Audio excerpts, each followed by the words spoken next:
Hi, and welcome to the Senior Network. I'm your host, Greg Fulton. Today we are joined by Clay Bonnyman Evans. Good to have you. And you are the author of, let me get this right, Bones of My Grandfather, Reclaiming a Lost Hero of World War II. Yes, sir. Fascinating. And of course, our friend Brian Tracy. Good to see you. Good morning. Well, let's hear about this book that you're holding there. Intriguing. Yeah, I'll just flash the cover real quick here, but yeah, it's called Bones of My Grandfather. Yeah. This is a passion project that I spent about 10 years working on, came out just last summer. There's sort of two pieces. It tells the story of my grandfather, Alexander Bonnyman Jr., who was killed in the Battle of Tarawa, 1943, in the Pacific. Very interesting guy. Was posthumously awarded the Medal of Honor, the highest military honor that this country awards. And the second part of the book, and it goes back and forth in time, is that his remains were never recovered from this tiny, tiny island in the Pacific where he was killed, along with remains of about 500 other Marines. Wow. So in 2010, I was fortunate to join with a nonprofit group called History Flight that is doing the work of trying to locate these remains, bring them back home so their families can bury them. And I'm very pleased to say that in 2015, we did find my grandfather. Wow, and you were there? I was there. Yes, sir. And what, you like 70 years later, you said? Yes, sir. Yep. Yeah, it was actually 71 plus. Yeah. Right. Mm-hmm. Now, Clay, are you from this area? I moved to Hilton Head about 4 years ago. Okay. So I actually grew up in the West in Colorado. My grandfather was from Knoxville, Tennessee, but he was living in Santa Fe, New Mexico when he joined the Marine Corps. Gotcha. Now, is this what you do? You write books, or is just this a special situation that you decide to do this one? I am a freelance writer. Okay. I'm a former daily journalist for newspapers, so I am a freelance writer. I've written 4 books. I like pretty much most of the books I tell people were almost accidental, except this one. This has been literally many thousands of hours of research and travel to all over the United States and, Sure. and been to this tiny island 7 times now. So, wow, a passion project. I understand. And you're associated, I know, you work with Hospice Care of the Low Country with these folks. Tell us a little bit about that. Yeah, I'm a volunteer with Hospice Care of the Low Country. When I came here, I had been a hospice volunteer, a patient companion, an advocate in Colorado. Sure. So, you know, I'm a huge believer in the hospice concept. It's extremely important. And so, as soon as I got here, I looked up what I consider to be the best local hospice. We're the only nonprofit hospice in the area. And I love working with families, which is really what I do. In fact, right after this, I'm going to visit a patient. So, and you kind of like, almost like a social worker, right? You go and spend time with people and just talk to them and... Yeah.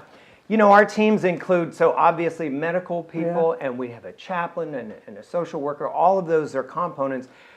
In hospice, believe it or not, this is something that's mandated by the federal government. A certain number of the hours have to be by volunteers, which is a great thing because it gives opportunities for people like me to do things like get to know patients and their families, but also people do things like, you know, participate in our fundraisers. We have an excellent program called Hospets. Everybody loves dogs. Yeah. I don't think we have any cats or rats, but so people that bring dogs to patients as well. Right. And there's all kinds of opportunities. Hospice is great. You know, I mean, what I always say is hospice is not about really the end of life. It's about making your life as absolutely good and enjoyable as it can possibly be. And that's a great way to say it because I know, you know, in our business, the Right at Home, we work with a lot of hospice folks. We work with Low Country also. And finding that stage of having the volunteers like yourself just changes people's lives. I mean, there's like a couple hundred volunteers, if I'm not mistaken, right, with your organization? Oh, yeah. We have lots of volunteers. You know, the rewards for me have been spectacular. I mean, this was not here in Hilton Head, but in Colorado. The first patient I got turned out to be my junior high school football coach. Wow. And I spent 9 months with him. Now, people may have heard, you know, to get into hospice, you have to have a diagnosis, a terminal diagnosis within, you know, 6 months. But you know what? We're there as long as the person is there, and it was this incredibly rewarding experience for me to be with him at that part of his life when he had such an influence on me in 9th grade. Wow.